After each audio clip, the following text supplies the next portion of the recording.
Un empresario le prohibió cantar en su ciudad. Lo que Juan Gabriel hizo aquella noche cambió todo. Juan Gabriel acababa de bajar del avión en el aeropuerto de Monterrey cuando su manager lo interceptó en la pista con una expresión que no dejaba lugar a dudas de que algo había salido terriblemente mal. Llevaba el contrato del concierto enrollado en la mano como si fuera un arma inútil y antes de que Juan Gabriel pudiera siquiera preguntar qué pasaba, le soltó las palabras que cambiarían el rumbo de aquella semana entera. Cancelaron todo, Juan Gabriel. El dueño del auditorio Coca-Cola mandó un comunicado hace 3 horas diciendo que no te van a permitir presentarte en ningún recinto de su propiedad en toda la zona metropolitana de Monterrey.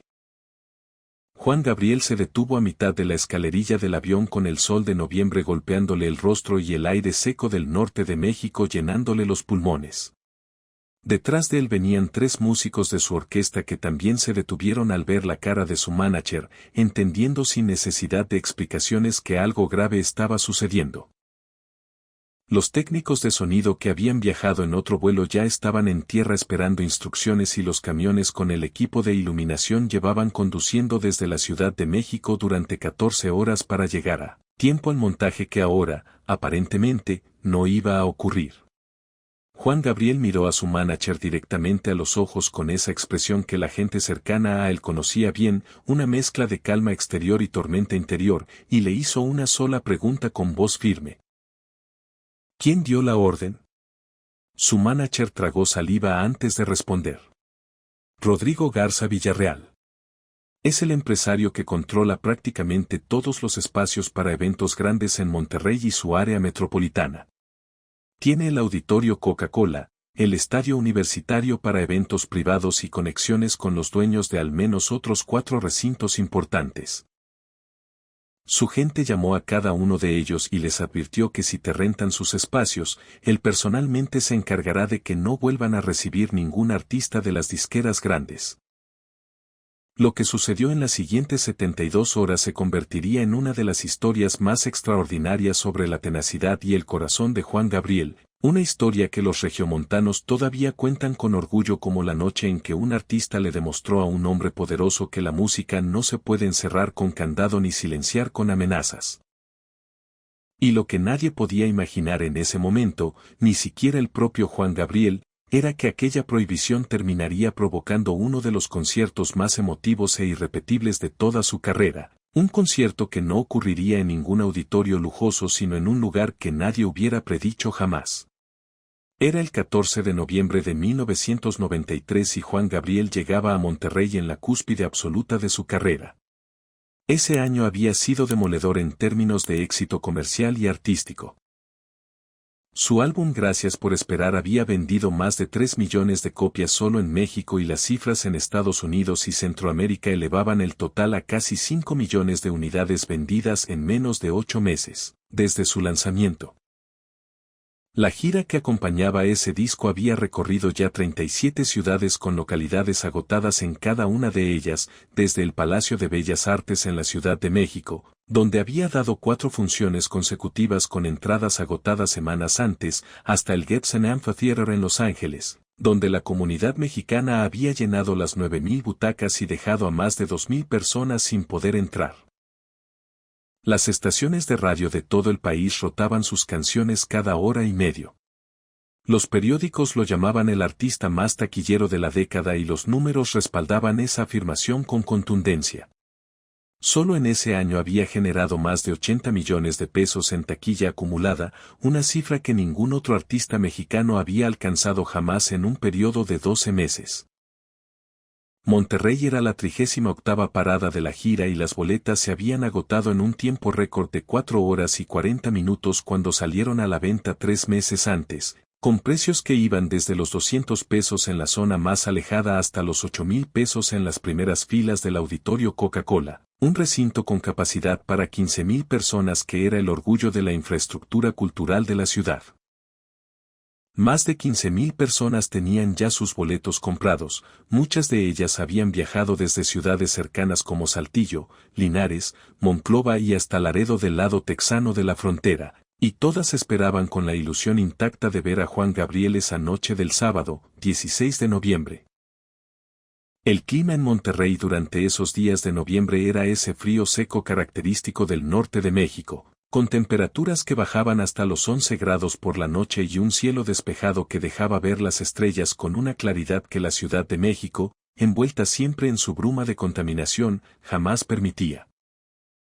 Las montañas que rodeaban la ciudad se veían nítidas desde cualquier punto, con sus tonos ocres y grises recortados contra un cielo azul profundo durante el día. Y la ciudad entera parecía vibrar con una energía particular que se intensificaba conforme se acercaba el fin de semana del concierto. Los vendedores ambulantes de las calles cercanas al auditorio Coca-Cola ya habían empezado a instalar sus puestos con playeras de Juan Gabriel, pósters, casetes y discos compactos piratas que se vendían a 30 pesos la pieza, y en los restaurantes y bares de la zona se escuchaban sus canciones a todo volumen como anticipo de la fiesta que se avecinaba. Pero detrás de toda esa expectativa pública, en los círculos empresariales de Monterrey se estaba librando una batalla silenciosa que el público desconocía por completo. Rodrigo Garza Villarreal era un hombre de 63 años que había construido su imperio de entretenimiento y bienes raíces a lo largo de 4 décadas en Monterrey. Su familia era una de las más antiguas y poderosas de la ciudad, con raíces que se remontaban a los primeros industriales que habían transformado a Monterrey de un pueblo fronterizo polvoriento en la capital industrial de México. Garza Villarreal controlaba directa o indirectamente la mayoría de los espacios grandes para eventos en la zona metropolitana y su influencia se extendía hasta los permisos municipales necesarios para montar eventos al aire libre. Era un hombre acostumbrado a que las cosas se hicieran a su manera, de traje gris impecable, cabello blanco peinado hacia atrás con gomina, manos grandes con un anillo de oro macizo en el meñique y una voz grave que usaba como instrumento de intimidación cada vez que alguien se atrevía a cuestionar sus decisiones. Su conflicto con Juan Gabriel no tenía nada que ver con la música. Era personal. Meses antes, durante una cena privada en la Ciudad de México organizada por un grupo de empresarios del espectáculo, Garza Villarreal había hecho comentarios despectivos sobre Juan Gabriel en presencia de varios testigos, burlándose de su forma de vestir, de sus gestos en el escenario y usando palabras que revelaban un desprecio profundo envuelto en prejuicios que él ni siquiera intentaba disimular. Alguien en esa cena le había contado a Juan Gabriel lo que Garza Villarreal había dicho, y cuando un periodista le preguntó a Juan Gabriel sobre el empresario regiomontano durante una conferencia de prensa semanas después, Juan Gabriel respondió con una frase que se hizo famosa en los círculos del espectáculo. El señor Garza tiene mucho dinero pero le falta educación, y eso no se compra ni con toda la fortuna de Monterrey. La frase llegó a oídos de Garza Villarreal, quien la tomó como una humillación pública imperdonable. Y su respuesta fue usar todo el poder que tenía para asegurarse de que Juan Gabriel no pudiera presentarse en la ciudad que él consideraba su territorio. Lo que Garza Villarreal no entendía, lo que no podía comprender desde su oficina con vista a la Sierra Madre con sus puros importados y su whisky de $200 la botella, era que estaba tratando de silenciar a un hombre que había aprendido a cantar en las calles de Ciudad Juárez cuando no tenía ni zapatos. Pero esta historia no es realmente sobre Rodrigo Garza Villarreal ni sobre su poder ni sobre su orgullo herido. Esta historia es sobre una mujer llamada Consuelo Herrera Montoya, de 58 años, que vivía en la colonia Independencia, uno de los barrios más humildes de Monterrey, enclavado en las faldas del Cerro de la Loma Larga, donde las calles de tierra subían en pendientes tan pronunciadas que los autobuses urbanos no se atrevían a entrar. Consuelo era dueña de un salón de eventos que ella misma había construido durante 20 años de trabajo incansable en el terreno que su difunto esposo Aurelio le había dejado antes de morir de un infarto fulminante en 1985. El salón se llamaba El Mirador de Aurelio en honor a su esposo y era un espacio modesto pero digno, con capacidad para 300 personas sentadas, paredes de bloc pintadas de color durazno claro. Piso de concreto pulido que Consuelo misma trapeaba cada mañana a las 5 antes de que amaneciera, un techo de lámina con vigas de acero que ella había mandado reforzar con sus ahorros después de que un temporal amenazara con arrancarlo 3 años atrás, y un pequeño escenario elevado medio metro del suelo que se usaba principalmente para bodas, quinceañeras y bautizos de las familias del barrio. El salón era todo lo que Consuelo tenía en el mundo. Era su fuente de ingresos, su identidad, su conexión con la memoria de Aurelio, y en los últimos meses se había convertido también en su mayor fuente de angustia porque el negocio estaba al borde de la quiebra. La economía del barrio se había deteriorado gravemente durante ese año de 1993 y las familias que antes rentaban el salón para sus celebraciones ya no podían permitirse el gasto. Consuelo había bajado los precios 3 veces en 6 meses, primero de 4,000 pesos la noche a 3,000, luego a 2,500 y finalmente a 1,800, que apenas cubría el costo de la electricidad, el agua y los productos de limpieza. Aún así, en octubre solo había tenido 2 eventos y en lo que llevaba de noviembre ninguno. La deuda con la compañía de electricidad ascendía a 4,600 pesos y le habían mandado un aviso final dándole 15 días para pagar antes de cortarle el servicio. Sin electricidad, el salón no podía funcionar, y sin el salón, Consuelo no tenía forma de generar ingresos porque a sus 58 años con artritis en ambas rodillas y sin estudios más allá de la primaria terminada, las opciones de empleo eran prácticamente inexistentes. Vivía en un cuarto construido en la parte trasera del salón, un espacio pequeño de 3 metros por 4 con una cama individual, un ropero de madera que había sido de su madre, una estufa de 2 quemadores donde calentaba frijoles y hacía tortillas a mano, y una imagen de la Virgen de Guadalupe con una veladora que Consuelo mantenía encendida día y noche porque sentía que mientras esa llama no se apagara su suerte podría cambiar. Sus manos contaban la historia de su vida mejor que cualquier biografía, nudillos hinchados por la artritis, palmas ásperas de años fregando pisos y cargando mesas de metal, uñas cortas sin pintar, y una fuerza residual que desmentía la fragilidad que el resto de su cuerpo comenzaba a mostrar. Usaba siempre el mismo delantal azul desteñido con bolsillos grandes donde guardaba un trapo húmedo, las llaves del salón y un rosario de cuentas de madera que frotaba entre sus dedos cada vez que la ansiedad por las deudas le apretaba el pecho. Lo que nadie sabía en ese momento era que Consuelo Herrera Montoya estaba a punto de convertirse en una pieza fundamental de la historia que Monterrey contaría durante décadas. Porque cuando la noticia de la cancelación del concierto de Juan Gabriel empezó a circular por la ciudad como pólvora encendida, cuando los periódicos locales publicaron en sus primeras planas que el empresario más poderoso de Monterrey había prohibido al artista más grande de México presentarse en la ciudad, cuando las estaciones de radio empezaron a recibir llamadas furiosas de fans que exigían explicaciones y amenazaban con protestar frente a las oficinas de Garza Villarreal, fue el sobrino de Consuelo, un muchacho de 26 años llamado Felipe que trabajaba como técnico de sonido freelance y que conocía gente en la industria del espectáculo local, quien tuvo la idea que cambiaría todo. Felipe llegó corriendo al salón de su tía el jueves, 15 de noviembre por la mañana, sin aliento porque había subido la cuesta de la colonia Independencia a toda velocidad en su bicicleta oxidada, y encontró a Consuelo trapeando el piso del salón vacío como hacía cada mañana aunque no hubiera eventos programados, porque mantener el lugar limpio era su forma de resistir la derrota, su manera de decirse a sí misma que el negocio seguía vivo aunque las cifras dijeran lo contrario. Tía Consuelo, le dijo Felipe jadeando en la puerta del salón con las mejillas rojas por el esfuerzo y el frío de la mañana. Necesito que me escuche bien. Tengo un amigo que trabaja con la gente de Juan Gabriel. El concierto del auditorio se canceló porque Garza Villarreal no lo deja presentarse en ningún lugar grande de Monterrey. Pero Juan Gabriel no se quiere ir de la ciudad sin cantar. Están buscando un lugar, cualquier lugar, donde puedan montar un show aunque sea pequeño. Mi amigo dice que Juan Gabriel está dispuesto a cantar en donde sea. Consuelo dejó de trapear y miró a su sobrino con expresión de incredulidad. ¿Juan Gabriel? ¿El mero Juan Gabriel? ¿Aquí? Preguntó señalando las paredes de bloc de su salón con el trapeador todavía goteando agua jabonosa sobre el piso. Felipe asintió con la cabeza frenéticamente. Tía, su salón tiene escenario, tiene techo, tiene espacio. No es el auditorio Coca-Cola, pero es un lugar real donde se puede cantar. Déjeme hablar con mi contacto y proponerlo. Si funciona, piense en lo que significaría para el negocio.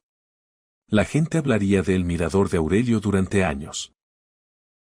Consuelo se quedó inmóvil durante varios segundos que a Felipe le parecieron eternos, con el trapeador en la mano, mirando el espacio que ella conocía mejor que nadie en el mundo, cada grieta en las paredes, cada mancha en el techo de lámina, cada imperfección que la hacía sentir vergüenza cuando se imaginaba a alguien como Juan Gabriel parado en su pequeño escenario. Pensó en la deuda de la electricidad, pensó en la veladora encendida frente a la Virgen, pensó en Aurelio y en cómo él siempre le decía que las oportunidades llegan cuando menos las esperas y que lo único imperdonable es dejarlas pasar por miedo. Habla con tu amigo, le dijo finalmente a Felipe con voz que intentaba sonar firme pero que temblaba ligeramente. Pero le dices la verdad. Que esto es un salón de fiestas humilde en la colonia Independencia, que cabemos 300 personas apretadas y que el escenario es del tamaño de una mesa de billar grande. Que no le voy a mentir a nadie sobre lo que es este lugar. Felipe salió disparado del salón en su bicicleta y Consuelo se quedó sola con el eco de sus propias palabras resonando en las paredes vacías. Se sentó en una de las sillas de metal que ella misma acomodaba para cada evento y por primera vez en meses permitió que la esperanza le entrara al pecho, aunque fuera solo una rendija pequeña, porque la experiencia le había enseñado que la esperanza sin fundamento era la forma más cruel de sufrimiento. Lo que Consuelo no sabía era que en ese preciso momento, en una suite del Hotel Ancira en el centro de Monterrey, Juan Gabriel estaba sosteniendo una reunión con su equipo de producción que se había convertido en una batalla campal de opiniones encontradas.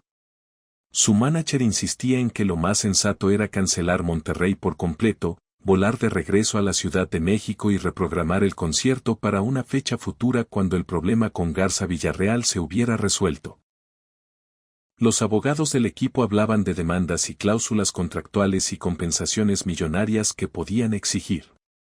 Los promotores locales que habían intentado conseguir un recinto alternativo reportaban que las amenazas de Garza Villarreal habían sido efectivas y que ningún espacio grande en la ciudad se atrevía a recibirlos por miedo a represalias comerciales. Juan Gabriel escuchaba todo en silencio, sentado en un sillón junto a la ventana de su suite con una taza de café negro que se había enfriado hacía rato entre sus manos. Afuera, la ciudad de Monterrey se extendía hasta las montañas bajo un cielo gris de noviembre y en algún lugar de esa ciudad había 15,000 personas con boletos en la mano esperando un concierto que su propio equipo le estaba diciendo que era imposible dar. 15,000 personas compraron sus boletos, dijo Juan Gabriel interrumpiendo la discusión sin levantar la voz, con esa calma que su equipo había aprendido a reconocer como la señal de que ya había tomado una decisión y no iba a cambiarla. Muchas de ellas ahorraron durante semanas para poder venir. Algunas viajaron desde otras ciudades. ¿Y nosotros vamos a irnos porque un señor con dinero dice que no podemos cantar? Su manager empezó a explicar las complicaciones logísticas pero Juan Gabriel lo detuvo con un gesto de la mano.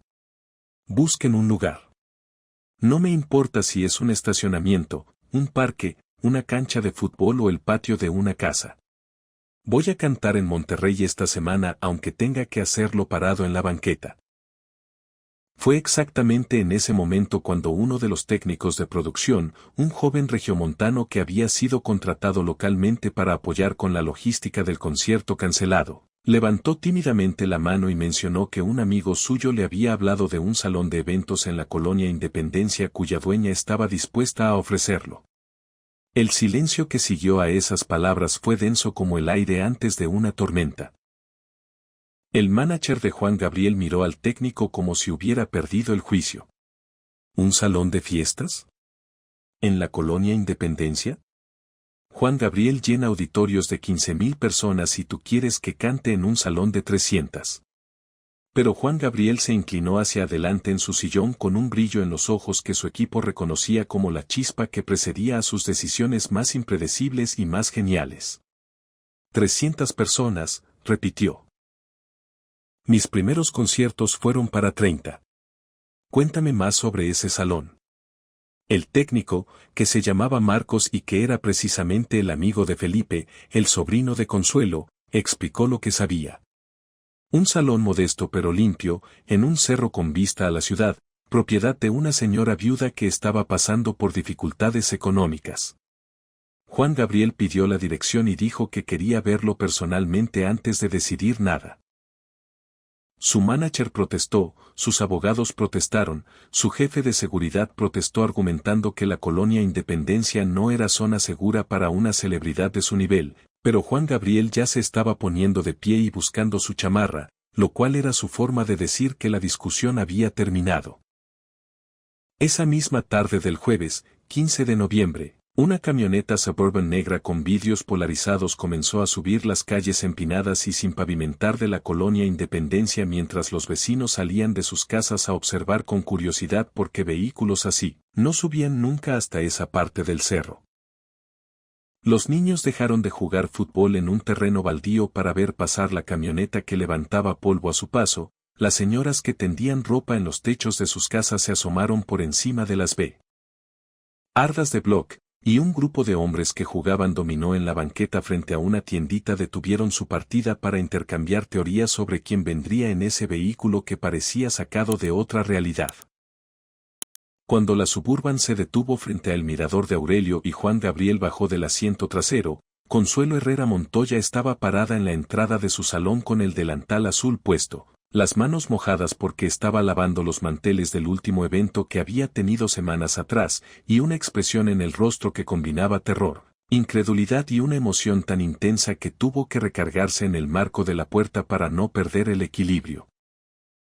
Juan Gabriel caminó hacia ella con pasos tranquilos, sin escolta visible porque había pedido que su equipo de seguridad se quedara en la camioneta, y le extendió la mano con una sonrisa que Consuelo describiría después como la sonrisa de alguien que sabe lo que es luchar. ¿Usted es la dueña de este lugar?, preguntó Juan Gabriel con voz amable mientras miraba la fachada del salón, las paredes color durazno, el letrero pintado a mano que decía Salón El Mirador de Aurelio. Bodas, 15 años, bautizos con letras verdes que se habían descolorido por el sol de muchos veranos. Consuelo asintió sin poder articular palabra durante varios segundos que se sintieron como minutos enteros. Finalmente logró responder con voz entrecortada. Sí, señor. Soy Consuelo Herrera. Este es mi salón. Mi sobrino me dijo que usted estaba buscando un lugar para... No pudo terminar la frase porque la emoción le cortó la voz. Juan Gabriel puso su mano sobre el hombro de Consuelo con la naturalidad de alguien que ha consolado a muchas personas a lo largo de su vida. Respire, doña Consuelo. Respire. Solo vengo a ver si me presta su escenario por una noche. Consuelo lo hizo pasar al salón y Juan Gabriel recorrió el espacio en silencio durante varios minutos, observando las dimensiones, el techo de lámina, el pequeño escenario, las sillas de metal apiladas contra una pared, los baños al fondo con sus puertas de madera pintadas de azul, la imagen de la Virgen de Guadalupe en una esquina con su veladora encendida, y la vista espectacular de la ciudad de Monterrey que se veía desde la puerta lateral del salón, miles de luces que comenzaban a encenderse conforme caía la tarde y que desde la altura del cerro de la Loma Larga parecían un manto de estrellas terrestres extendiéndose hasta las montañas. Juan Gabriel se quedó mirando esa vista durante un largo momento sin decir nada, con las manos en los bolsillos de su chamarra y el viento frío del cerro acariciándole el rostro. Luego se volvió hacia Consuelo y le dijo con una certeza absoluta: «Es perfecto». Su manager, que había entrado detrás de él y estaba evaluando el espacio con expresión de horror profesional, lo miró como si hubiera perdido completamente la razón. Juan Gabriel, con todo respeto, este lugar no tiene las condiciones. No hay camerinos, no hay infraestructura de sonido, el escenario es diminuto, la capacidad es una fracción de lo que... Juan Gabriel lo interrumpió sin brusquedad pero con firmeza inquebrantable. Las condiciones las ponemos nosotros. Trae el equipo de sonido que traíamos para el auditorio y adáptalo a este espacio. Trae las luces básicas. Y consigue las 300 sillas más cómodas que puedas encontrar porque la gente que venga a este concierto va a estar aquí muchas horas y quiero que estén cómoda. Se volvió hacia Consuelo que seguía parada junto a la puerta sin terminar de creer lo que estaba escuchando. Doña Consuelo, ¿cuánto cobra usted por rentar su salón una noche? Consuelo tartamudeó. Pues. normalmente cobro 1.800 pesos, pero para usted no voy a cobrar nada, señor, es un honor que... Juan Gabriel negó con la cabeza antes de que ella terminara. Yo no acepto favores de personas que están trabajando. Esto es un negocio y yo soy su cliente. ¿Me dijo 1.800? Consuelo asintió. Juan Gabriel metió la mano en el bolsillo interior de su chamarra, sacó una chequera y escribió un cheque por 20.000 pesos, más de 10 veces el precio que Consuelo había mencionado. Se lo extendió con la misma naturalidad con la que alguien entrega un boleto de autobús.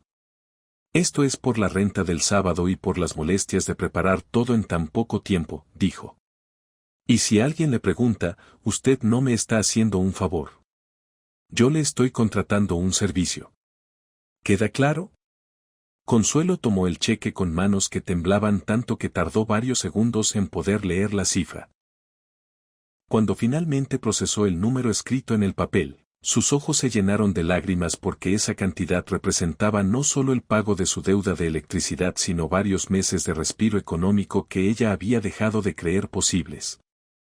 Intentó protestar diciendo que era demasiado dinero, pero Juan Gabriel ya estaba caminando hacia la puerta, dando instrucciones a su equipo sobre las dimensiones del escenario, el tipo de iluminación que necesitarían y la disposición de las sillas. Antes de subirse de nuevo a la Suburban se detuvo, se volvió hacia Consuelo y le dijo algo que ella guardaría en su memoria como uno de los momentos más importantes de su vida. Doña Consuelo, el sábado vamos a llenar su salón con 300 personas que van a escuchar un concierto que no van a olvidar nunca. Y cada una de esas personas va a saber el nombre de su esposo porque vamos a cantar en el Mirador de Aurelio. El nombre se queda.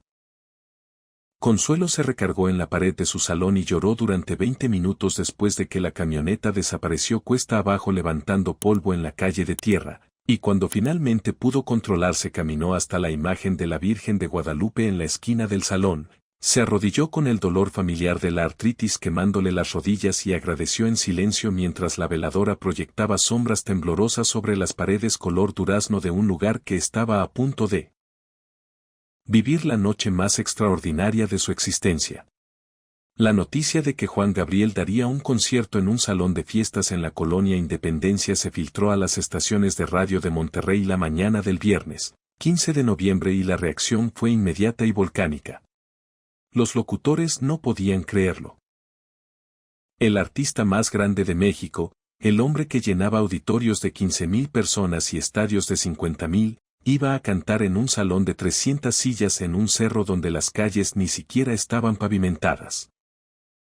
Las líneas telefónicas de las estaciones de radio colapsaron con llamadas de fans que querían saber cómo conseguir boletos, si era verdad, si no era una broma, y la historia de la prohibición de Garza Villarreal salió a la luz pública con una fuerza que el empresario no había anticipado. Los periódicos de la tarde del viernes llevaban el titular en primera plana y la opinión pública se dividió instantáneamente entre los que aplaudían a Juan Gabriel por no dejarse intimidar y los que consideraban que era una locura logística imposible de ejecutar con seguridad. Pero Juan Gabriel no estaba prestando atención a los periódicos ni a las estaciones de radio.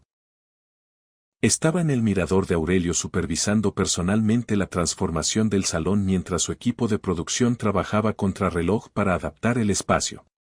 Los técnicos de sonido habían llegado esa madrugada con un sistema de audio profesional que normalmente se usaba en recintos 10 veces más grandes y tuvieron que recalibrarlo completamente para que funcionara en un espacio cerrado de 300 personas sin reventar los oídos de nadie.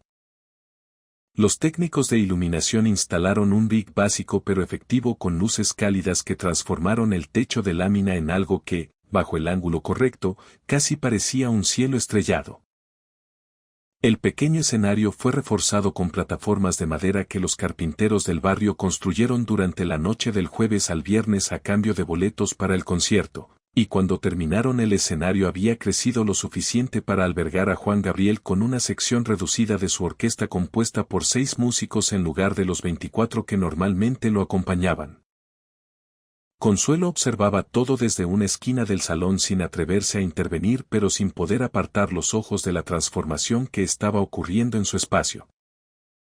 Las sillas de metal que ella usaba para bodas y quinceañeras habían sido reemplazadas por 300 sillas acolchadas que el equipo de producción consiguió rentándolas de una empresa de eventos en San Pedro Garza García, el municipio más rico de Monterrey, y la ironía de que sillas del barrio más exclusivo de la ciudad fueran trasladadas al barrio más humilde para un concierto de Juan Gabriel no se le escapó a nadie.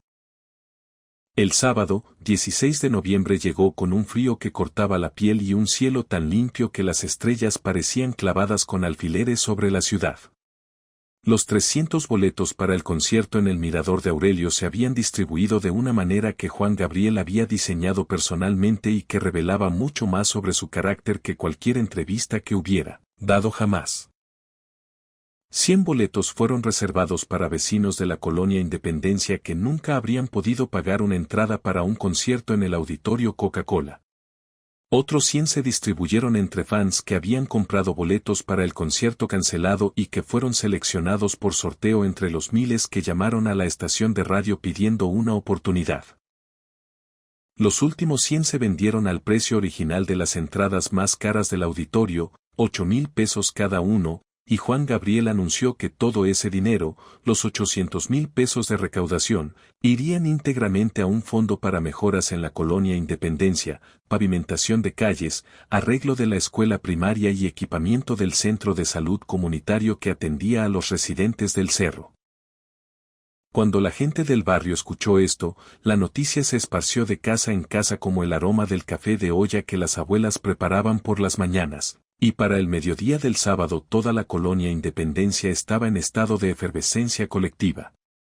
Las señoras sacaron sus mejores manteles para decorar las mesas del salón.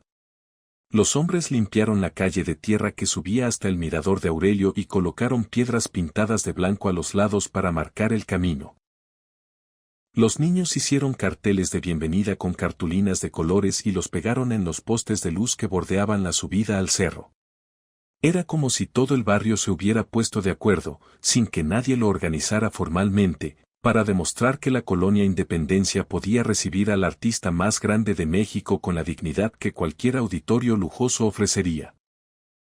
Juan Gabriel llegó al salón a las 7 de la noche en la misma Suburban negra que lo había llevado 2 días antes, pero esta vez la calle de tierra que subía al cerro estaba bordeada de vecinos que lo aplaudían y le gritaban palabras de cariño desde las puertas de sus casas. Algunos habían sacado bocinas a la calle y ponían sus canciones a todo volumen como banda sonora de su llegada. Los niños corrían junto a la camioneta tocando las ventanas con sus manos pequeñas y Juan Gabriel bajó la ventanilla para chocar palmas con ellos mientras la Suburban avanzaba lentamente por la pendiente. Cuando finalmente bajó del vehículo frente al salón, Consuelo Herrera Montoya lo estaba esperando en la entrada con un vestido verde oscuro que solo usaba en ocasiones especiales, el cabello recogido en un moño que su vecina le había ayudado a hacer esa tarde, y un ramo de cempasúchil que ella misma había cortado del jardín de una vecina porque no tenía dinero para comprar flores de florería pero quería recibirlo con algo más que palabras. Juan Gabriel tomó las flores, las olió profundamente cerrando los ojos por un instante y le dijo a Consuelo con voz sincera que esas eran las flores más bonitas que le habían regalado en toda la gira. Consuelo supo que estaba exagerando pero también supo que lo decía desde un lugar genuino de aprecio y eso la hizo sentir por primera vez en mucho tiempo que su esfuerzo valía algo, que ella valía algo, que su salón humilde con sus paredes de bloc y su techo de lámina valía algo en un mundo que constantemente le recordaba lo contrario.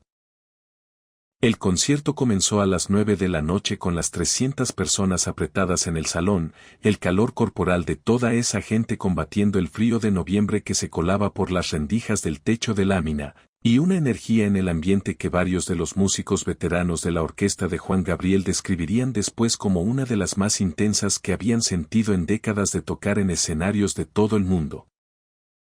Juan Gabriel salió al pequeño escenario vestido con un traje negro sencillo, sin las lentejuelas ni los brillos que normalmente lo acompañaban en sus conciertos masivos, y la razón de esa elección se haría evidente minutos después cuando explicara por qué. Se paró frente al micrófono, miró a las 300 personas que lo observaban desde una cercanía que ningún fan de Juan Gabriel había experimentado en años porque en los grandes auditorios las primeras filas estaban a 10 metros del escenario y aquí la Primera fila estaba a menos de 2 metros de sus zapatos, y habló con una voz que no necesitaba amplificación para llegar a cada rincón de ese espacio, pero que el micrófono llevaba igualmente a las bocinas para que cada palabra tuviera el peso que merecía. Me dijeron que no podía cantar en Monterrey, comenzó Juan Gabriel con una pausa calculada que dejó las palabras suspendidas en el aire caliente del salón. Un hombre con mucho dinero y mucho poder decidió que mi voz no era bienvenida en esta ciudad. Cerró las puertas de todos los auditorios, de todos los teatros, de todos los espacios grandes donde normalmente canto. Y mis abogados me dijeron que podía demandarlo, que podía pelear en tribunales durante meses, que podía ganar mucho dinero con esa pelea. Hizo otra pausa y recorrió con la mirada los rostros de las 300 personas que lo escuchaban en silencio absoluto, los vecinos de la colonia Independencia con sus ropas de domingo mezclados con fans que habían pagado 8,000 pesos por estar ahí, todos juntos en el mismo espacio sin distinción de clase ni de precio de boleto porque Juan Gabriel había insistido en que no hubiera zonas VIP ni separaciones de ningún tipo. Pero yo no vine a Monterrey a pelear con nadie. Vine a cantar. Y cuando me cerraron todas las puertas grandes, la vida me abrió esta puerta pequeña. Señaló las paredes del salón de Consuelo con un gesto amplio de su brazo y luego señaló directamente a Consuelo que estaba de pie junto a la puerta lateral del salón con las manos entrelazadas sobre su delantal y los ojos, ya húmedos. Esta puerta se la abrió una mujer que se llama Consuelo Herrera Montoya. Una mujer que construyó este salón con sus propias manos durante 20 años, ladrillo por ladrillo, peso por peso, mientras criaba a su familia y cuidaba a su esposo enfermo. Una mujer que le puso a este lugar el nombre de su marido, Aurelio, porque el amor no se muere cuando alguien se va, se queda en las paredes de los lugares donde vivimos juntos. La audiencia giró la cabeza hacia Consuelo que intentó hacerse invisible pegándose más a la pared pero era imposible esconderse en un salón de 300 personas donde Juan Gabriel acababa de pronunciar su nombre frente a todos. Juan Gabriel continuó hablando con esa cadencia que tenía cuando sus palabras dejaban de ser solo comunicación y se convertían en algo más cercano a la poesía. Yo crecí en un lugar parecido a este. Mi madre vendía lo que podía para darnos de comer. Nuestras paredes eran de cartón en las peores épocas y de bloque en las mejores. No teníamos nada excepto la música y la dignidad de seguir luchando cada día aunque el mundo nos dijera que no valíamos nada. Y cada vez que alguien con poder intenta decirme dónde puedo o no puedo cantar, me acuerdo de esas paredes de bloc. Me acuerdo de mi madre. Me acuerdo de que la música nació en lugares humildes, no en auditorios con aire acondicionado. Los aplausos comenzaron despacio, como un murmullo que fue creciendo hasta convertirse en una ovación que hizo vibrar las láminas del techo y que duró más de un minuto completo mientras Juan Gabriel esperaba con paciencia, con las manos juntas frente al pecho, dejando que la emoción del momento se asentara sobre los presentes como una cobija cálida en esa noche fría de noviembre. Cuando los aplausos finalmente cedieron y el silencio volvió a instalarse en el salón, Juan Gabriel se dirigió nuevamente a Consuelo, esta vez pidiéndole que se acercara al escenario. Consuelo negó con la cabeza repetidamente, paralizada por la vergüenza y la emoción, pero los vecinos que estaban cerca de ella la empujaron suavemente hacia adelante con palmadas cariñosas en la espalda y palabras de ánimo susurradas al oído, y Consuelo caminó hacia el escenario con pasos lentos y piernas temblorosas, consciente de que todos los ojos estaban sobre ella y deseando que la tierra se la tragara y al mismo tiempo sintiéndose extrañamente orgullosa de estar caminando por su propio salón, el salón que ella había construido, el salón que llevaba el nombre de su Aurelio. Juan Gabriel bajó del escenario para recibirla y la tomó de las manos con una delicadeza que contrastaba con la firmeza de su voz cuando habló. Doña Consuelo, yo le pagué a usted la renta de su salón porque este es su negocio y su trabajo merece respeto. Pero esta noche quiero hacer algo más. Se volvió hacia la audiencia. Doña Consuelo tiene una deuda con la compañía de electricidad que amenaza con dejar este salón sin luz y sin futuro. Son 4,600 pesos que para muchos de los que estamos aquí no es una cifra grande, pero para ella es la diferencia entre mantener abierto el único negocio que tiene o perderlo todo. Consuelo intentó protestar diciendo que Juan Gabriel ya había hecho demasiado con la renta del salón y que ella no quería caridad, pero Juan Gabriel la interrumpió con suavidad y firmeza al mismo tiempo. Doña Consuelo, esto no es caridad. Esto es justicia. Usted me abrió las puertas de su casa cuando el hombre más poderoso de Monterrey me las cerró todas. Lo mínimo que puedo hacer es asegurarme de que esas puertas sigan abiertas. Miró a la audiencia y lanzó la propuesta. Voy a poner una caja aquí junto al escenario.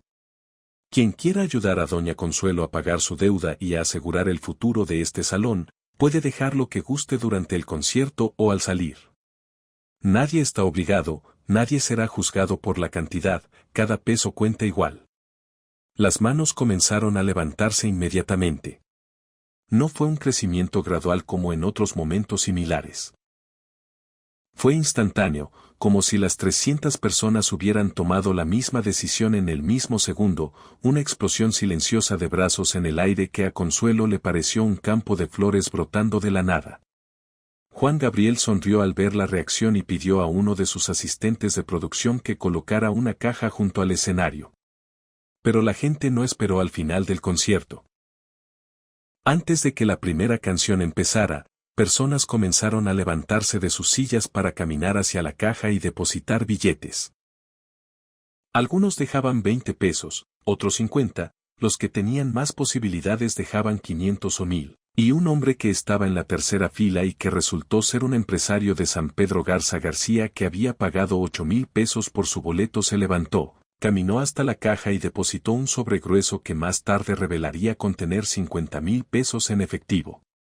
Consuelo miraba todo esto desde el costado del escenario donde Juan Gabriel le había indicado que se sentara en una silla especial que habían colocado para ella, y las lágrimas corrían por su rostro sin pausa mientras veía a completos desconocidos levantarse de sus asientos para depositar dinero en una caja que llevaba su nombre y el nombre de su esposo escrito en un cartón con marcador negro. Cuando el concierto terminó casi 3 horas después, 3 horas de canciones que Juan Gabriel interpretó con una intimidad y una emoción que los presentes describirían como incomparables con cualquier otro concierto que hubieran presenciado. Cuando la última nota se extinguió y los aplausos finales sacudieron las láminas del techo por enésima vez esa noche, el equipo de producción contó el dinero de la caja frente a Consuelo y frente a las personas que todavía quedaban en el salón esperando el resultado. La cifra total fue de 237,400 pesos. Consuelo se derrumbó en su silla cuando escuchó el número y Juan Gabriel tuvo que sostenerla del brazo para que no se resbalara al suelo. Era más dinero del que ella había visto junto en toda su vida, más de lo que el salón generaba en 2 años completos de bodas y quinceañeras. Una cifra tan lejana de su realidad cotidiana que su mente tardó varios minutos en procesarla como algo real y no como un sueño del que despertaría en cualquier momento para encontrarse de vuelta en su cuarto con el foco colgando del techo y la veladora parpadeando frente a la Virgen. Juan Gabriel se arrodilló junto a la silla de Consuelo mientras las últimas personas salían del salón hacia la noche fría del cerro, con las luces de Monterrey brillando abajo como un segundo cielo, y le dijo en voz baja que solo ella pudo escuchar. Doña Consuelo, este dinero es suyo. Es de la gente de Monterrey para usted. Yo no puse un solo peso en esa caja porque quería que fuera todo de ellos, que fuera un regalo de la ciudad para una mujer que se lo merece. Consuelo lo miró con ojos hinchados de tanto llorar y le dijo la única frase que su corazón saturado de emociones pudo articular. Aurelio estaría muy contento. Juan Gabriel asintió con una sonrisa que también llevaba humedad en los ojos y respondió. Estoy seguro de que lo está. 3 días después del concierto, el martes, 19 de noviembre, Juan Gabriel regresó a la colonia Independencia sin cámaras, sin prensa, sin fanfarria de ningún tipo. Solo él, su chofer y 2 bolsas grandes de mandado que había comprado personalmente en un mercado del centro de Monterrey antes de subir al cerro. Llegó al mirador de Aurelio a las 10 de la mañana y encontró a Consuelo haciendo lo que hacía cada mañana, trapear el piso del salón que ahora tenía electricidad garantizada por muchos meses y cuyo futuro financiero había cambiado radicalmente en una sola noche. Consuelo lo recibió con un abrazo largo y un plato de frijoles con tortillas recién hechas que Juan Gabriel comió sentado en la misma silla de plástico donde Consuelo se sentaba cada noche a cenar sola, en el cuarto pequeño de la parte trasera del salón con las paredes agrietadas y el foco desnudo colgando del techo. Juan Gabriel observó el espacio donde Consuelo vivía, la cama individual con su colcha tejida a mano, el ropero viejo de su madre, la estufa de 2 quemadores, la veladora frente a la Virgen que seguía encendida como siempre, y no dijo nada durante varios minutos porque entendía que hay momentos donde las palabras sobran y la presencia basta. Comió los frijoles despacio, saboreándolos con los ojos cerrados como si fueran el manjar más exquisito que hubiera probado, y cuando terminó le dijo a Consuelo que estaban mejores que cualquier cosa que le sirvieran en los restaurantes caros donde lo llevaban sus promotores en cada ciudad. Consuelo se rió por primera vez en muchos meses con una risa genuina que le iluminó el rostro arrugado y la hizo verse 10 años más joven. Hablaron durante más de 2 horas sobre la vida de Consuelo, sobre Aurelio, sobre cómo se habían conocido en un baile de pueblo cuando ella tenía 16 años y él 18, sobre los años difíciles de construir el salón y los años buenos de verlo lleno cada fin de semana, sobre la enfermedad de Aurelio y su muerte y el vacío que había dejado, sobre los miedos de Consuelo y sus esperanzas y sus sueños modestos de simplemente mantener el salón abierto y vivir con dignidad hasta que Dios decidiera que era su momento de reunirse con su esposo. Antes de irse, Juan Gabriel sacó de su chamarra un sobre que le entregó a Consuelo pidiéndole que no lo abriera hasta que él se hubiera ido. Consuelo prometió que así lo haría y lo acompañó hasta la puerta del salón donde se despidieron con otro abrazo. Cuando la camioneta desapareció cuesta abajo y Consuelo abrió el sobre, encontró un cheque por 100,000 pesos y una nota escrita a mano con la letra apretada y ligeramente inclinada de Juan Gabriel que decía textualmente algo que ella mandaría enmarcar y colgaría en la pared principal del salón, junto al retrato de Aurelio. La nota decía que ese dinero era para arreglar el techo del salón, pintar las paredes y comprar sillas nuevas, y que Consuelo no debía considerarlo un regalo sino una inversión de un cliente satisfecho que esperaba volver a cantar en el mirador de Aurelio algún día. La nota terminaba con una línea que Consuelo leería tantas veces a lo largo de los años que se la aprendería de memoria y la repetiría a cualquier persona que visitara su salón.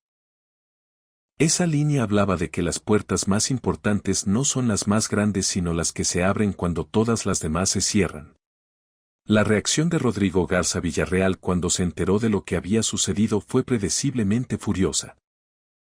Según personas cercanas a su círculo, rompió un vaso de cristal contra la pared de su oficina cuando vio las primeras planas de los periódicos del domingo que mostraban fotografías de Juan Gabriel cantando en un salón de fiestas de la colonia Independencia bajo un titular que decía Juan Gabriel desafía prohibición y canta gratis en barrio humilde de Monterrey.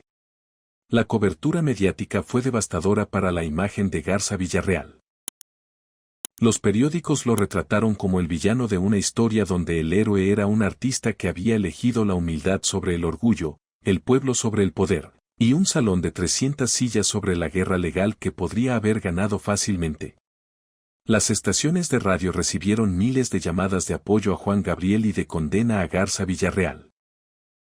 Algunos locutores leyeron al aire las cartas de oyentes que describían la actitud de Garza Villarreal como vergonzosa para Monterrey y como prueba de que el dinero sin humanidad era la peor forma de pobreza. Naturalmente, hubo voces que intentaron desacreditar el gesto de Juan Gabriel. Algunos columnistas escribieron que todo había sido una maniobra publicitaria calculada para generar simpatía mediática y que Juan Gabriel había usado a Consuelo y a la colonia Independencia como herramientas de su propia narrativa de héroe. Otros sugirieron que el conflicto con Garza Villarreal era fabricado y que ambas partes se beneficiaban de la controversia. Pero cualquiera que hubiera estado en el mirador de Aurelio esa noche del sábado sabía que lo que había ocurrido ahí no podía ser fabricado. Los vecinos de la colonia Independencia que habían visto a Juan Gabriel comer frijoles en el cuarto de Consuelo 3 días después del concierto, sin cámaras y sin testigos más allá de la propia Consuelo, confirmaban con certeza absoluta que la generosidad de Juan Gabriel no tenía nada de calculada. El empresario de San Pedro Garza García, que había dejado 50,000 pesos en la caja, dio una entrevista al periódico El Norte donde declaró que había asistido a cientos de conciertos en su vida y que nunca había presenciado algo tan auténticamente humano como lo que Juan Gabriel hizo esa noche en un salón de fiestas con techo de lámina. Las consecuencias de aquella noche se extendieron mucho más allá de lo que cualquiera hubiera podido prever. Para Consuelo Herrera Montoya, los 237,000 pesos de la colecta más los 100,000 pesos adicionales de Juan Gabriel transformaron completamente su realidad. Pagó la deuda de electricidad al día siguiente del concierto, contrató albañiles del barrio para arreglar las paredes agrietadas y reforzar el techo, compró 100 sillas nuevas acolchadas que reemplazaron las viejas de metal, mandó pintar el salón de un color durazno más brillante y fresco, instaló un sistema de iluminación básico pero funcional que le permitía crear diferentes ambientes según el tipo de evento, y guardó el resto en una cuenta de ahorro que le daría tranquilidad financiera. Durante los años siguientes. Pero la transformación más importante no fue material. El Mirador de Aurelio se convirtió en un lugar famoso en Monterrey. La gente empezó a buscar el salón para celebrar sus eventos no solo por su espacio y sus precios accesibles, sino por la historia que cargaba, la historia de la noche en que Juan Gabriel cantó ahí cuando los poderosos le cerraron las puertas. Las reservaciones se multiplicaron hasta el punto en que Consuelo tenía eventos cada fin de semana y a veces incluso entre semana. Novias que elegían casarse ahí porque querían que su boda tuviera la bendición simbólica de aquel concierto extraordinario. Familias que celebraban quinceañeras y bautizos en un lugar que se había convertido en símbolo de dignidad y resistencia.